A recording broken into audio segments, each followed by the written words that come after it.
Si tu me dis que Rudy Garcia il a le niveau pour entraîner le Napoli, alors Balerdi il a le niveau pour jouer au Real Madrid.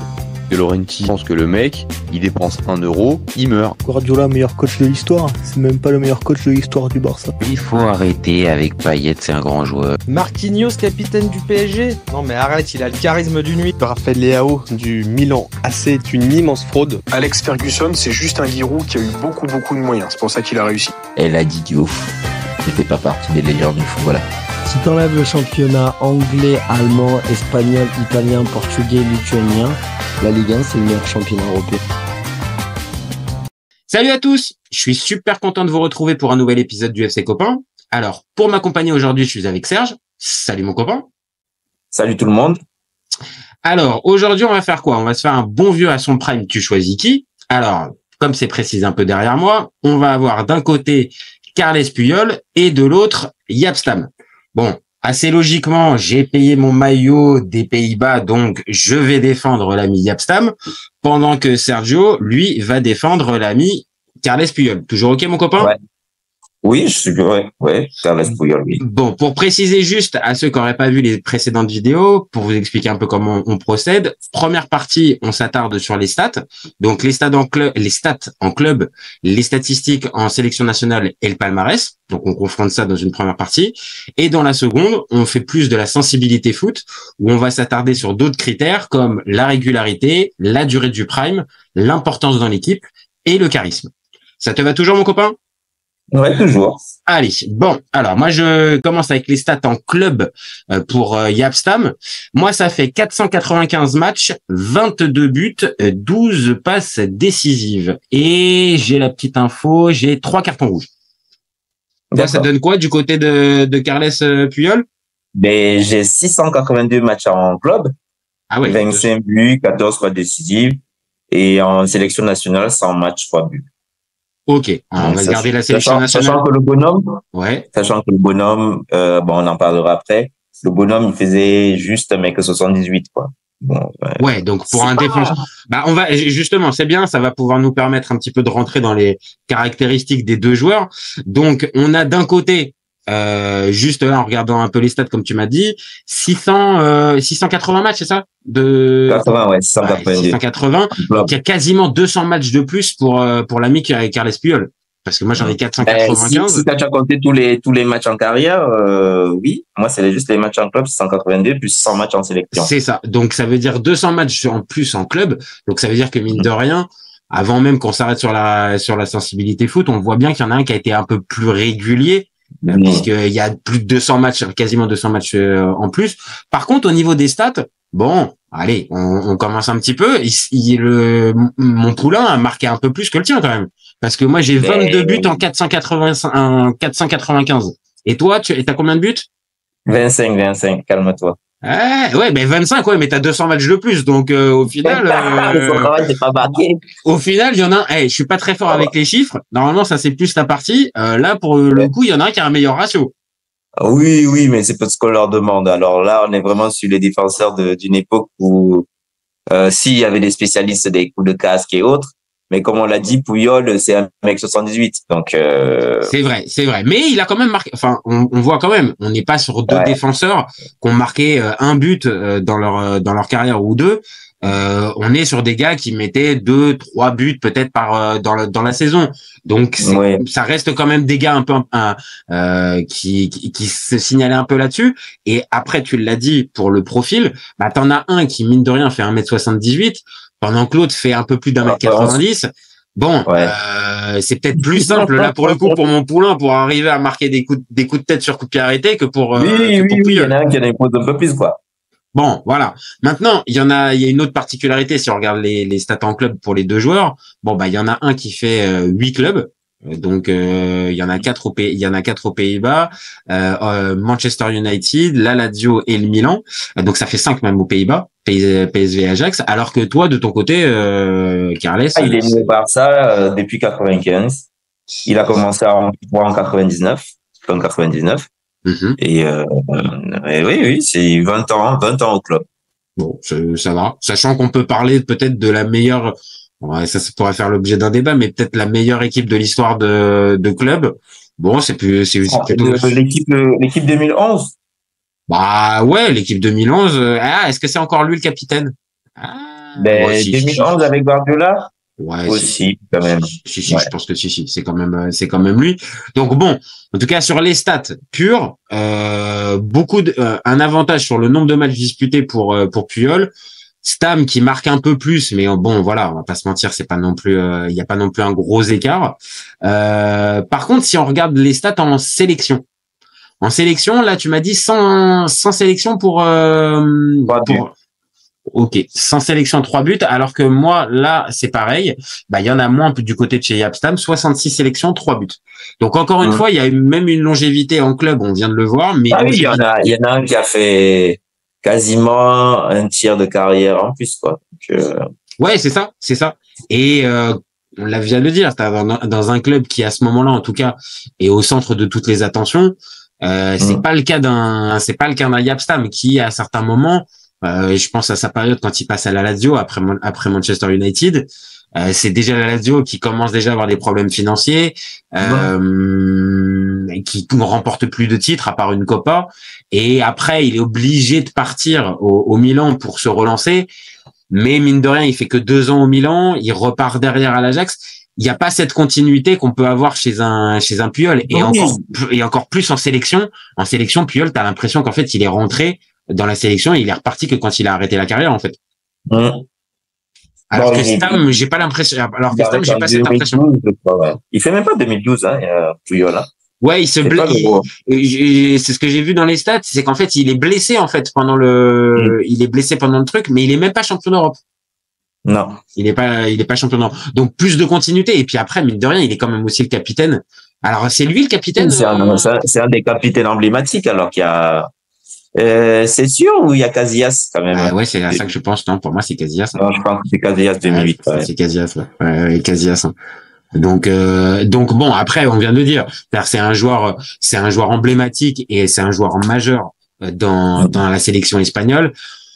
Stam aussi va l'être, parce que, pareil, il fait que 3 compétitions. 3 compétitions internationales, il fait 98 demi-finales, Euro 2000 demi-finale et 2004 Euro 2004 demi-finale. Mais voilà, il n'y a pas de titre au bout. À la différence d'un après, il est dans une sélection qui a pas le même état d'esprit, parce que même si c'est un joueur de devoir dans un esprit hyper collectif, plutôt dans le sacrifice, les coéquipiers des uns et des autres n'ont pas exactement le même caractère, quoi. Donc, quand tu joues pour les Pays-Bas, t'as tout le monde, t'as du Seedorf, du Davis, du Kluivert, bon, on va pas citer tous les noms, mais tellement, à tous les postes tu pouvais chercher, il y avait que du top 5 mondial. Mais l'équipe n'est jamais arrivée à faire quoi que ce soit. Donc, à la différence peut-être de l'Espagne, qui, on va dire, à partir de 2008, quand ils commencent à remporter leur première compétition, tu sens qu'il y a un état d'esprit qui est beaucoup plus positif que chez les Néerlandais, comme tu dis, où il y a beaucoup de stars, beaucoup de concurrence, beaucoup d'ego aussi dans cette sélection. Et c'est aussi, ça a été aussi le problème de ces générations-là hollandaises. C'est beaucoup d'ego, beaucoup de qualité, mais finalement, le fameux jeu collectif, il y est pas. Alors après, Jaap Stam, pour le coup, bon, il avait quand même, comme tu viens de le dire, les 2 joueurs là qu'on a pris, c'est pas 2 joueurs qui la ramènent, on va dire. Ils font passer le collectif avant.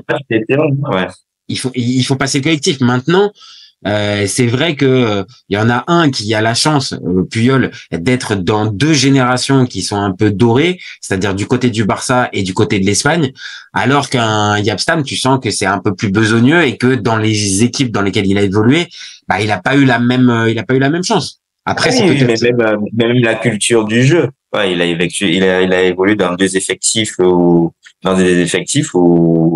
voilà, c'est pas, hormis peut-être à Manchester où c'était hyper collectif, mais parce que le coach avait un état d'esprit, et au Milan d'Ancelotti. Mais sinon, voilà, il n'a pas baigné dans une culture du jeu pour du jeu, quoi. Ah non. Et après, peut-être que c'est aussi quand on va s'intéresser un peu plus sur les profils. Bon, c'est vrai que Jaap Stam, c'est pas voilà, c'est un stopper. C'est pas un défenseur central. Les deux sont stoppers, non? Ouais. Mais j'ai quand même tendance, j'allais te dire spontanément, et pourtant tu défends Puyol, mais j'allais te dire que peut-être il y en a un qui est un peu plus beau à voir jouer que l'autre. Ah non, mais bon, après je défends Yapstam, mais bon, on peut pas dire que Yapstam c'était un défenseur beau à voir jouer. Ah oui, bon. Par contre, efficace, sacrément efficace, et c'est d'ailleurs pour ça que je vais le défendre sur le fameux à son prime que je choisis qui, mais sur la classe un petit peu, même si la coupe de Carles c'est pas forcément la classe incarnée, mais sur le terrain, je le trouvais un peu plus élégant que Yapstam. Ah, mais Yapstam, il était pas là pour rigoler, hein.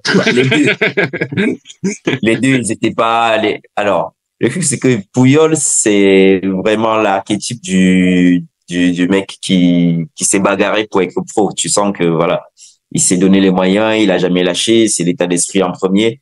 Et j'ai même vu qu'il avait fait la finale des JO 2000. Ça me fait toujours. Oui, bah c'est très bien. Comme ça nous permet d'aller sur le palmarès. C'est très bien, mais j'avoue, je l'ai remarqué aussi. Donc voilà. Donc il y a c'est une médaille d'argent, c'est ça? C'est une médaille d'argent aux JO qui. Je sais pas contre quel pays il a perdu, mais je pense que. Ben JO 2000, ça serait pas le Cameroun par hasard? Ah ouais, c'est du hasard. Hein. Oh vraiment, oui, une médaille d'argent au JO pour Puyol, c'est comme ça qu'il lance un petit peu sa carrière. C'est son premier titre au final même, je crois. Ouais, c'est une première médaille parce que il a, je crois il a fait son premier match pro en 99. Donc c'est l'année suivante. Donc c'est ça. Et alors après vas-y défile. Il y a Chabi aussi dans l'équipe. Il y a Chabi aussi. Ok. Il a toujours bien accompagné hein, l'ami Puyol, hein, toujours. Hein. Et donc ça donne quoi? Déroule-nous un petit peu le palmarès pour ton copain, en tout cas les titres majeurs hein, pour alors Puyol. il a 6 Ligas, 2 Coupes du Monde des clubs, 3 C1, 2 Super Coupes d'Europe, 2 Coupes d'Espagne. Bon, c'est bien, mais quand on voit les palmarès de certains, c'est moins effrayant. Ouais. Alors après, je suis d'accord si tu vas comparer à certains, type, j'en sais rien, Cafu ou Daniel Alves, mais quand même, hein, là, j'ai entendu 6 Ligas.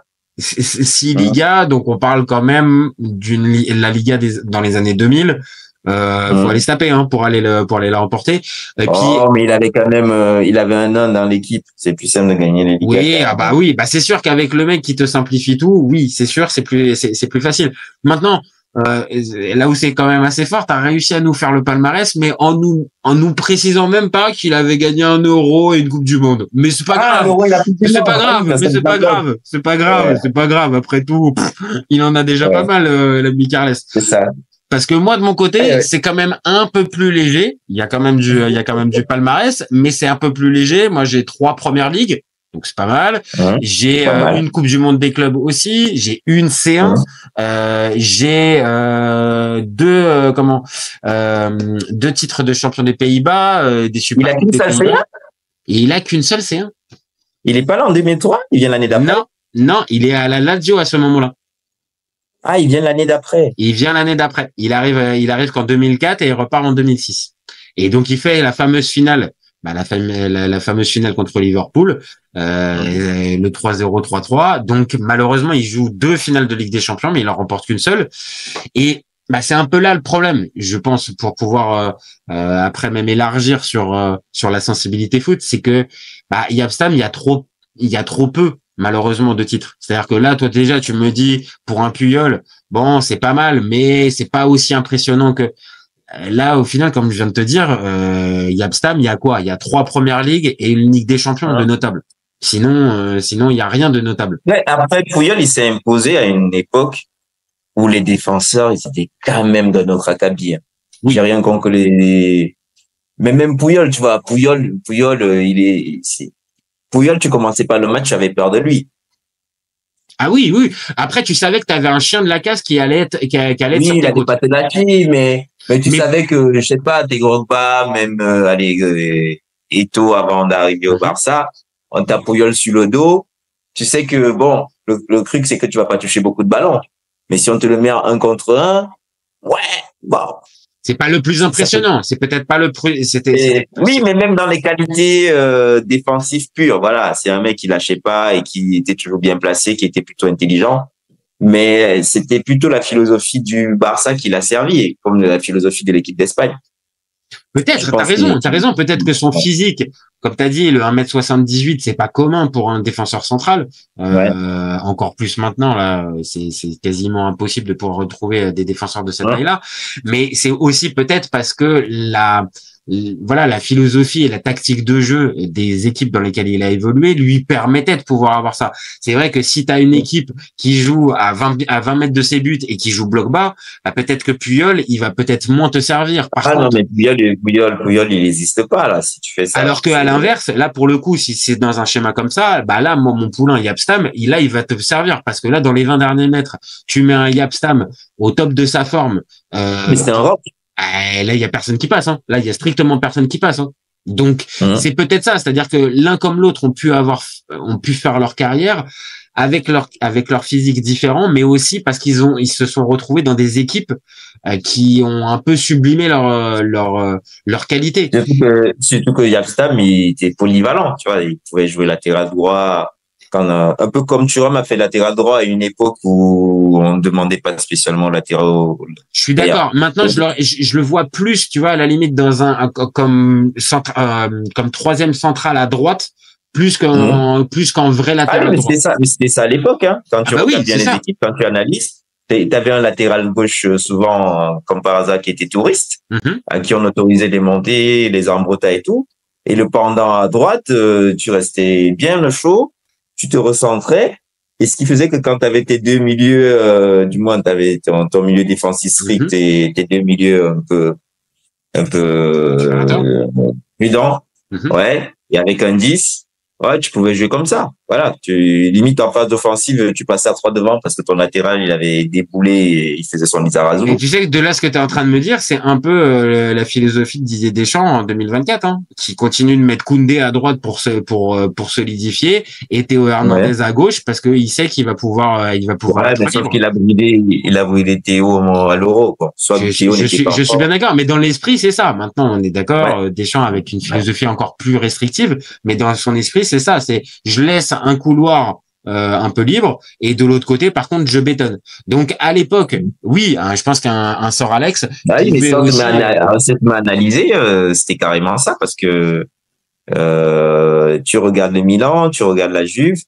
l'Inter, Zanetti avait le droit de monter, mais à gauche je sais pas qui c'était. Fait le tour des clubs, ça dépend parce que si c'est dans la grande époque de l'Inter, qui gagne qui fait le triplé, c'est plus Maicon qui est à droite. Et Zanetti est plus en relayeur avec Cambiasso. Et à gauche, c'est Chivou, je crois. Je crois que c'est Chivou qui est Chivou qui est plutôt défensif. Non, c'était plutôt Zanetti qui montait.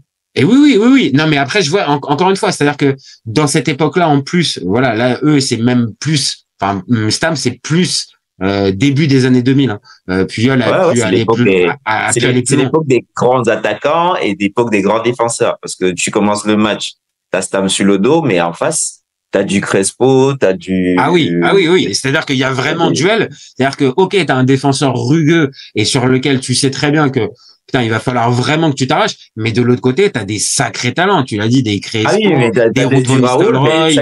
Mais n'importe quel match, tu commençais un match, tu étais là, mais je pense qu'on se rend pas compte du niveau des années 2000, quoi. C'est des individualités. Je pense qu'en fait, après, ça peut toujours se discuter, mais sur le niveau des individualités, c'est vrai, on le dit assez souvent dans cette rubrique. C'est une planète, hein.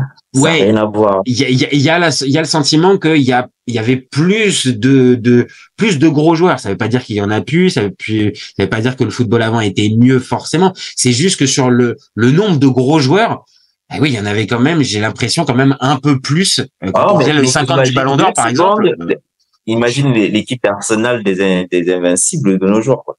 Ah oui, c'est ça. Ces équipes-là, bon, je sais pas quelle place elles auraient maintenant. Maintenant, avec la data aussi. Arsenal, invincible, quand ils arrivaient en Europe, ils faisaient peur à personne, en vrai. Parce que même Manchester, même Liverpool, ils les regardaient les yeux dans les yeux. C'est juste qu'ils avaient plus de collectifs. Oui, et parce qu'en face aussi, quand tu regardais l'équipe du Bayern, de l'Inter, du Milan, en face, t'avais du lourd. C'est comme on est en train de dire, tu prenais même Deportivo La Corogne, le duo devant, t'étais là en mode, ah ouais, Bien sûr, regarde même Porto 2004. Porto 2004, quand il remporte la Ligue des Champions, tu les vois peut-être au moment de la compétition, tu vois, Porto, machin, tu regardes l'équipe, quand tu vois les joueurs, les carrières qu'ils ont fait, les Ricardo Carvalho. En vrai, Porto 2004, quand même, ils ont un peu de chance à tous les tours, hein, avant de taper Monaco en finale. C'est ric-rac, hein. C'est ric-rac, mais après, ce que je voulais te dire par là, c'est que dans l'équipe, même qui pourtant était une équipe un peu surprise, outsider, enfin, je te dis que t'as des gros joueurs, tu retrouves quand même, ne serait-ce que je te dis, un Ricardo Carvalho et un Deco. Bon, c'est deux mecs qui ont fait 10 ans de carrière derrière, tu vois. Donc, Maniché, c'est ça. Il y avait quand même des sacrés talents. Hein. Et puis, t'avais un José Mourinho qui était, qui débutait. Bon, bref. Bon, maintenant, si on s'intéresse un peu plus, maintenant qu'on a fait qu'on a fait un peu les stats. On a déjà fait les styles, hein. Voilà. Maintenant, si on regarde un petit peu on va dire la sensibilité foot. Allez, on va commencer par l'importance dans l'équipe. Importance dans l'équipe. Est-ce que voilà, on va essayer de déterminer celui qui était le plus important dans son équipe. Est-ce que tu penses que Jaap Stam ou Carles Puyol était plus important dans son équipe? Le truc, c'est que Carles Puyol, c'est l'esprit Barça, en fait, qui l'incarne. Plus que le talent, c'est l'état d'esprit du joueur et qu'il transmettait. Et ça, t'en as besoin. Ça, mine de rien, t'en as besoin dans une équipe. Je crois que j'ai eu une interview où il parle justement de ça, où je sais plus quel joueur fanfaronne. Et il le reprend en disant qu'au Barça, on a les pieds sur terre et que une victoire, c'est juste un match de plus et il incarnait plutôt l'esprit maison. Et je pense que c'est ça son importance. Alors après, évidemment, on est en train d'en parler depuis tout à l'heure, c'était un défenseur énorme qui a compilé tout un tas de stats, de titres et tout ça. Mais c'est un peu ce garant, on va dire, des institutions et du mec. On sait très bien que lui, il travaillera pas, lui, pourra, on va dire, bien accueillir un minimum les nouveaux, leur faire passer le message que ce club-là est différent. À la différence, un Jaap Stam, il a pas ce truc-là. La preuve, il fait 8 clubs pendant sa carrière. C'est un mercenaire, C'est plus un mercenaire, il correspond plus à ça. Maintenant, si on s'intéresse plus à l'importance vraiment pure dans l'équipe, moi, je me dis que pour le coup, Stam, il est plus important parce que quand il est vraiment à son prime, mais en fait, c'est comme quand tu fais les équipes dans la cour de récré, les premiers que tu vas choisir, Jaap Stam, tu vas le choisir dans les premiers en fait. Parce que c'est tellement une force de la nature et il fait tellement peur à l'adversaire. Il en devient super important, je trouve, dans l'équipe. Ben, je pense que Jaap Stam, comme à une époque au Milan, là, chaque fois que tu te coltinais du Adriano, t'étais obligé de faire la triplette à l'arrière, Jaap Stam, Maldini, et voilà, tu réfléchissais pas, quoi.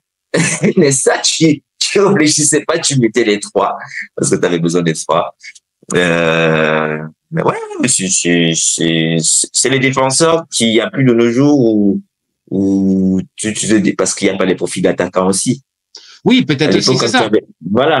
À l'époque, quand tu pouvais avoir du Drogba, même s'il n'a pas spécialement joué contre longtemps, si tu voulais faire face à un Drogba, il fallait que tu aies un Jaap Stam, tu vois, voilà, quelque part. Ah non, je suis bien d'accord. On l'a dit aussi, ça correspond peut-être au côté peut-être, je sais pas si c'est plus physique parce que le foot en 2024, il est quand même pas mal physique et on axe beaucoup plus sur le physique, je trouve, que sur la technique.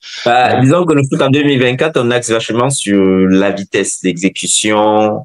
Le foot, je compare souvent ça un peu au basket où on est sur les 3 points du mouvement. Le foot dans les années 2000, même si pour moi techniquement il était supérieur, on était vraiment sur des attaques vraiment placées. Voilà. Oui. Alors que les équipes s'exposaient quasiment pas. Tu devrais faire tu faisais les décalages parce que tu avais un numéro 10 qui avait cassé les lignes à lui tout seul et de toute façon ton attaquant il marquait souvent dans la surface parce que il avait une demi-seconde pour faire les exécutions, sinon il était repris. C'était une autre époque. C'est une autre époque et en ça je pense que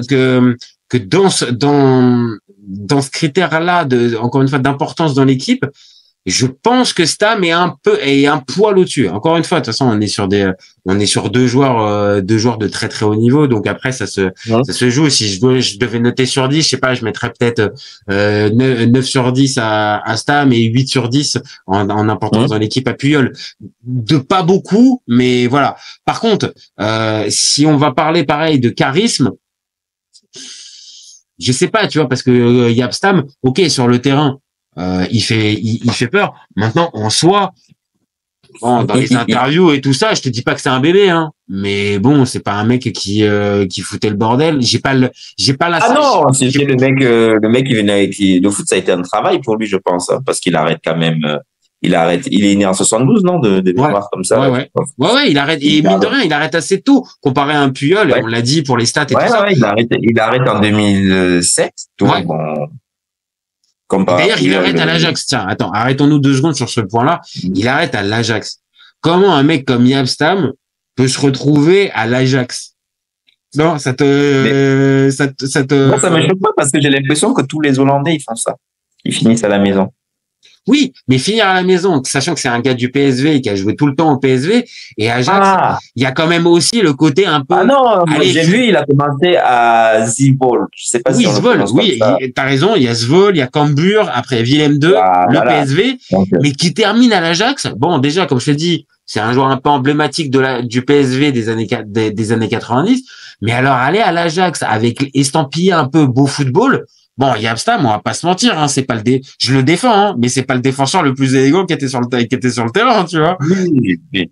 Donc moi, ça m'avait toujours étonné quand il avait terminé la carrière à l'Ajax de me dire, il va terminer dans le club de Cruyff et tous les autres. Ouais, bon, on parle de Yabstam quand même, mais bon. Non, mais je veux dire, moi, ça me choque pas dès lors qu'il a pas été formé à l'Ajax. S'il avait été formé à l'Ajax, à mon avis, c'était mort. Oui, s'il avait été formé au PSV, oui, il aurait pas pu. Je pense que oui, t'as raison. Il aurait pas pu. Ouais. Comme il a fait le mercenaire déjà là-bas, voilà. Mais de toute façon, tu le voyais à sa tête que lui, il allait au boulot. Hein. T'es pas en mode. C'est ça. Après, il a été entraîneur. Il a essayé d'être entraîneur. On fait juste une petite parenthèse. Il a essayé d'être entraîneur. Bon, ça a pas marché. Et même s'il avait essayé, tu sais, un petit peu d'être alors je te dis pas essayer d'être funky en conf de presse, mais essayer de montrer un petit peu qu'il était pas que ce mec un peu dur. Bon, tu le voyais sur le banc, bon, il y avait le naturel qui reprenait un petit peu, quoi. Yabstam, c'est pas un rigolo, c'est pas un mec souriant. Tu la photo que t'as choisi, hein. Ah bah ouais, j'avoue. Mais après, j'ai pris 2 photos emblématiques. Pour Puyol, bah c'est clairement comment il était, ce mec qui s'en fout un petit peu du loup. Tu penses qu'on est sur un truc, on est en début du match, il est hyper concentré. C'est ça, tu le sens. Alors que là, il y a la passion quand même qui dégage. Ouais. Et l'autre, de l'autre côté, comme t'as dit, c'est-à-dire que le football, c'est un travail. Je suis au boulot. Je suis au boulot cet après-midi, me faites pas chier. D'accord? C'est, quand tu regardes, c'est l'esprit vachement qu'ils ont les Hollandais, au final, hein. Les frères de Bourg, ouais, alors peut-être pour les défenseurs, parce que je sais pas, tu vois, je pense qu'un Robin van Persie il me donnait quand même là un peu plus l'impression de prendre du plaisir sur le. Ouais, mais vite fait quand même, hein, quand tu l'entends maintenant. Ah ouais? C'était quand même, il aimait marquer et célébrer ses buts. Mais le football en soi, oui, c'était plus. Le football, c'était un taf, hein. Même non, mais c'est vrai. On en oublie. Quand tu regardes, ils ont un rapport avec. Le foot qui est particulier, quoi. Non, et puis on en oublie parce que nous on le voit aussi d'un œil extérieur parce qu'on est fan de foot depuis des années, mais c'est vrai qu'après quand c'est ton travail, ça fait 10 ans, 15 ans. Mais même nos rappeurs là qui n'a pas de club, c'est le même état d'esprit, hein. C'est-à-dire, attends, là je l'ai pas là, j'ai pas la ref là. Ton rappeur qui joue à l'Atlético Madrid là que tu voulais refiler partout. L'ancien Lyonnais, Memphis. Ah, Memphis. Ah oui. Oui, tu sens que le foot, c'est un job, hein. Ah oui, tu sens qu'il n'y a pas une réelle passion. On n'est pas sur du Thierry Henry. On n'est pas sur du Thierry Henry qui, quand il était joueur, te disait que le soir, quand il rentrait, il allait se regarder Eurogoals et il allait se regarder les compiles de l'équipe du dimanche. Non, ça c'est sûr, on n'est pas là-dessus. Donc, maintenant, il nous reste plus que 2 catégories pour la sensibilité foot. La régularité et la durée du prime. Allez, on va commencer par la régularité. Bon, je te fais une passe décisive. Bon, là, la régularité, c'est pour toi. Là, 16 ans de carrière. Moi, je te dirais que le prime, on peut le situer entre. Ouais, toi, tu le situes où? Tu le situes où pour Rich, la première C1 en 2006 là, parce qu'il est quand même dans un effectif, même s'il y a des bonhommes et tout. Et ouais, c'est lui le patron derrière. En 2006, j'ai vraiment la sensation que c'est lui le patron derrière. Il a 28 ans. Donc après, est-ce qu'avec Guardiola aussi, il est pas est-ce que le prime est déjà passé? On est un peu sur la fin. Donc on est un peu sur la fin, mais il est là en 2009, il est là en 2011. Donc, après, le jeu de Guardiola ne demande pas d'avoir un défenseur central qui court à tout va. T'es dans du jeu de placement. Voilà, non, parce qu'en plus, assez vite, quand Guardiola arrive, il y a Piqué qui arrive et que Piqué s'occupe. Les deux. Voilà, Piqué s'occupe plus, on va dire, de la couverture. Ouais, voilà, c'est ça. Et qu'on est là, peut-être, on décharge un peu Puyol. Il est peut-être moins impressionnant et moins omniprésent, mais parce que derrière, t'as un Piqué qui, à cette époque-là, bah voilà. Ah oui, qui est au top, qui est au top du top et qui, des fois, quand Barça en difficulté, monte, faire du surnombre. Donc, Puyol, sur la fin, on le limite vraiment aux tâches hyper défensives et même dans l'équipe nationale, quand tu te retrouves avec du Ramos, Ramos, il a commencé défenseur latéral droit. Oui, mais très vite, il commence à s'axer aussi. C'est vrai, t'as raison. Il a toujours autour de lui, et c'est un peu le truc de sa carrière, hein. On l'a dit depuis le départ, c'est-à-dire qu'il est quand même pas mal entouré, en fait, à chaque fois. Et que, à chaque fois, les gars qu'il peut avoir à ses côtés, bon, bah, ça reste quand même du très, très haut niveau. Tu vois, quand on parle de Sergio Ramos ou Piqué, bon, tu vois ce que je veux dire, on est sur des défenseurs qui ont marqué leur génération.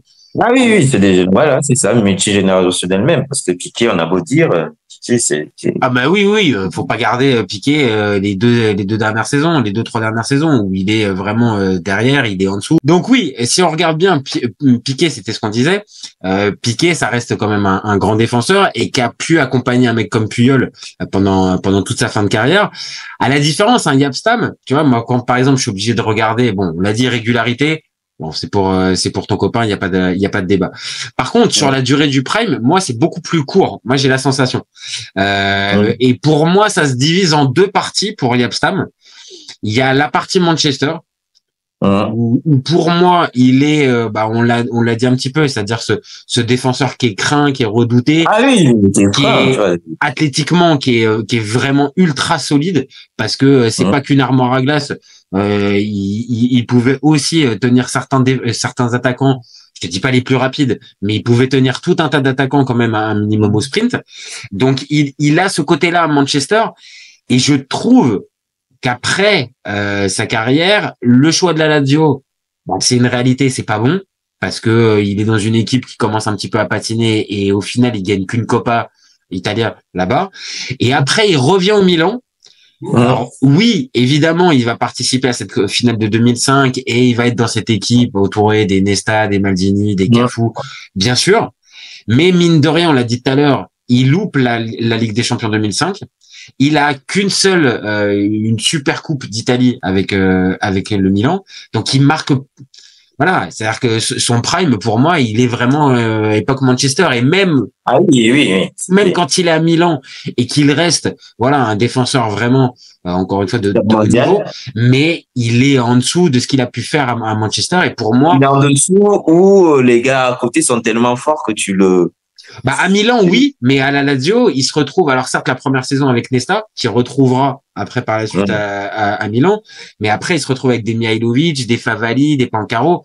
Bon, on n'est pas sur des. Ça reste des bons joueurs quand même, là. Ça reste des bons joueurs, mais attends, on refait ce qu'on vient de dire pour ton ami Carles. On parle de Sergio Ramos et Piqué. Là, je t'annonce, on n'est pas sur les mêmes trucs. Ouais, pas sur les mêmes standards. Donc, pour moi, en fait, je pense, et c'est peut-être là le moyen pour terminer notre débat, je pense que les choix de carrière d'un Jaap Stam l'ont pénalisé pour peut-être devenir un défenseur encore plus grand, à la différence d'un Puyol qui, ok, peut-être il a bénéficié de ses concours de circonstances en étant au Barça dans une super époque, tout ça, mais il a fait le job sur le terrain, il a été bon, la régularité il l'a, et oui, au final, la meilleure carrière, celui qui fait la meilleure carrière entre les deux, évidemment. Il y a pas photo, et en plus, l'état d'esprit, voilà. Alors que je reste fidèle à ce que je pense.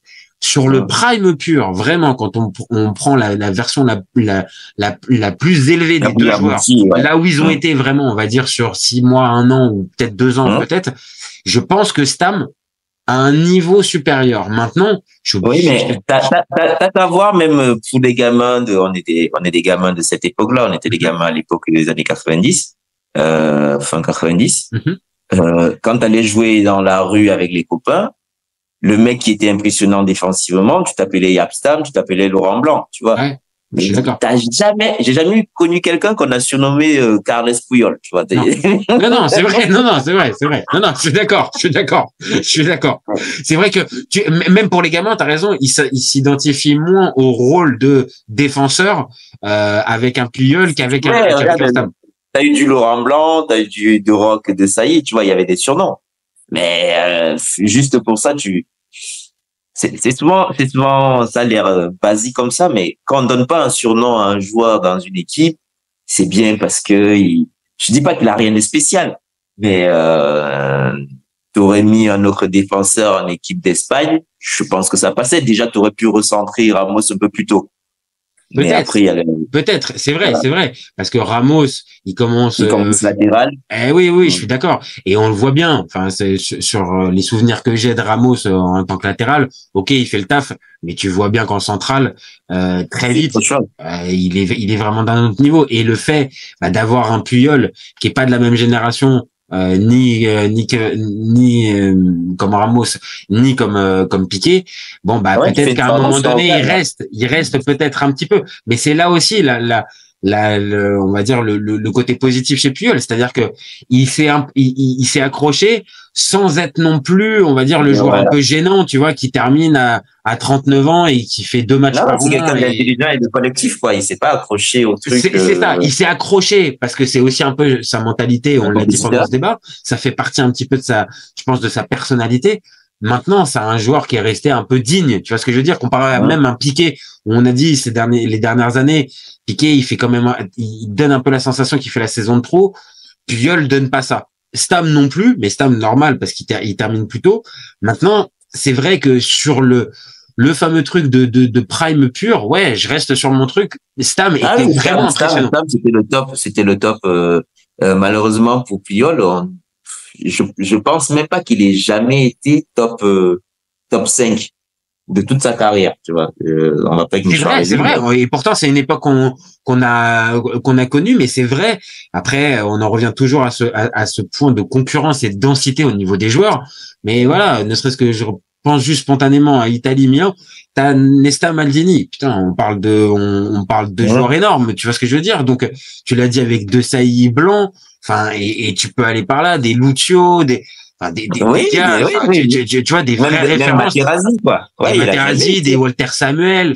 Des Cannavaro. C'est ça. Et donc, évidemment, c'est super difficile de te faire une place là-dedans. Et Stam a pu, alors c'est pareil, pendant une courte période, il pouvait les regarder tous. Tous ces gens-là. Il pouvait les regarder tous dans les yeux. T'as eu du John Kerry.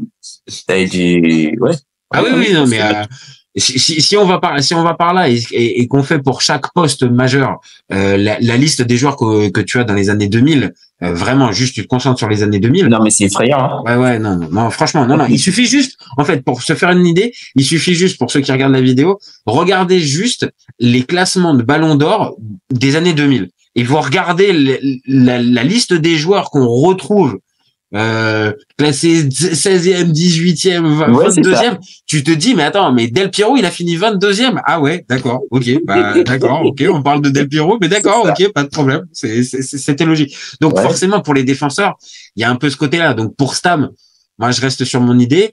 Maintenant, je vais te poser la toute dernière question de notre débat. Si tu devais prendre quelque chose chez Stam pour Puyol, qu'est-ce que tu irais piocher chez Non, mais je pense que c'est des joueurs qui avaient le même caractère sur le terrain, mais il y en a un, il avait un physique. Moi, je pense que c'est la différence physique. Parce que 1m91 avec la même niaque que Puyol, ça fait autre chose, quoi. Non, mais là, c'est fini. Non, mais là, pour moi, c'est ça. C'est ça, tu termines le game. Là, tu termines le game. C'est-à-dire que là, t'as un gars, comme tu viens de dire, 1m91, avec la rage et l'abnégation d'un Puyol. Ouais. Bon, là, c'est. C'était ça, il y a Stam, quoi. C'est vraiment une autre époque. Tu vois, il arrête à l'époque où Puyol, le Barça se met à gagner, où l'Espagne monte. Voilà, on va pas dire que c'est un transfert générationnel, mais on n'est pas loin quand même de Stam, il arrête en 2007. Si, il y a un peu une transmission de flambeau, en fait. C'est-à-dire que voilà, c'est ça. Au niveau ils ont joué aussi globalement à certains moments aux mêmes époques, mais il y en a un qui est plus jeune, que l'autre. Ah oui, il y en a un, il commençait et l'autre, il était en train de c'est ça. Lui, il a été, on parlait du prime. Justement, époque 99, c'est le prime pour Stam, alors que Puyol, il commence. Puyol commence à peine patard. Voilà, tu vois. Donc, mais t'as raison, j'aime bien ce truc-là. Il y a un peu une transmission de flambeau et, ouais, je te rejoins si tu donnes ce caractère-là à Puyol, enfin ce côté physique. Ouais, bon là. Après la nature est cruelle, hein. Il fait 1m78, hein. Ouais. Non, mais comme on l'a dit, s'il a un autre physique, il peut faire encore plus une carrière encore plus énorme. Ah oui, dingue, ouais. Et moi de l'autre côté, si je dois apprendre quelque chose, bah c'est aussi un peu ce côté abnégation, c'est-à-dire ce mental. Et ce côté un peu chien de la casse, certes, il pouvait l'avoir, mais il l'a pas eu sur assez longtemps. Et on a bien vu, il s'est pas fait assez violence assez longtemps, Yapstam, parce que justement, s'il avait eu ce caractère-là, bah déjà, je pense pas qu'il parte aussitôt du Milan. Je pense qu'il pouvait encore largement faire 2 ou 3 saisons encore au Milan à cette époque-là. Donc, il part un peu vite. On l'a dit, ça se termine à l'Ajax un peu précipitamment une saison et puis on arrête derrière. Là où un Puyol, je pense, a été plus réfléchi. On l'a dit aussi, il a peut-être plus d'opportunités de pouvoir faire les bons choix. Après, il était à la maison. Voilà, il était là depuis 1995. Oui, 95. Voilà. 95. Il est né là-bas. Enfin, c'est un Catalan, c'est un Barcelonais de naissance. Donc bon, oui, évidemment. Mais il a même fini directeur sportif, non? Ouais, pendant un temps, ouais, c'est ce que j'allais dire. Je crois que c'était avant Andoni Zubizarreta. Le grand Denis Zubizarreta, passé par l'OM. Bon, et ben écoute, merci Sergio pour c'était la reprise. Et écoute, petit mot sur Monaco pour ce début de championnat. Ah, le pronostic. Ouais. Un petit peu. On va en faire des débats. On va en faire des débats autour de Monaco, mais juste là comme ça. Ouais, on va refaire top 4. On se prend pas la tête. Ça va refaire top 4, oui. L'équipe est plutôt intéressante. On va finir devant l'OM, hein, malgré Greenwood. Me parle pas de Greenwood, dis-moi l'OM de De Zerbi. Maintenant, Greenwood, évidemment, je suis bien obligé de... J'ai l'impression que c'est l'OM de Greenwood en ce moment, hein. Non, OM de De Zerbi, s'il te plaît. Vas-y. S'il te plaît. Il nous fait son pro contre les violences, là. Non, mais après, honnêtement, et ça va être un débat dans très très peu de temps, en tant que supporter de l'OM, je te le dis, je suis mal à l'aise. Vraiment, je suis mal à l'aise. Je vois le talent du joueur, je peux pas le nier, ça se voit. Mais le passif, je l'ai pas oublié non plus quand même. Donc oui, on l'oublie pas. Après, c'est toujours particulier. C'est la vie privée, j'ai entendu. C'est sa vie privée dans son pays d'origine. Ça commence à faire 4 ans, l'histoire. Oui, non, mais après, voilà. Et puis moi, je suis pas juge. Est-ce qu'il a pas payé? Ah bah, en tout cas, si tu suis le tribunal populaire de Twitter, il a pas fini de payer.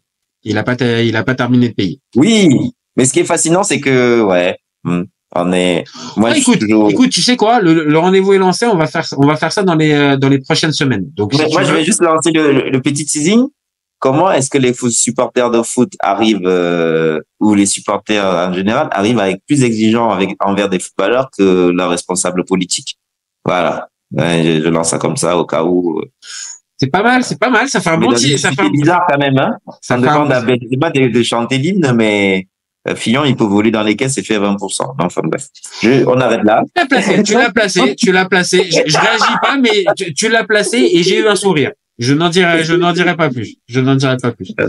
Donc, merci Sergio d'avoir participé à ce débat.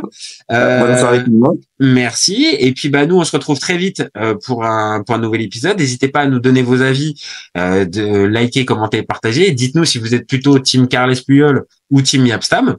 Et vous gardez en tête qu'au FC Copain, on est ouvert toute l'année. Ciao les copains. Ciao.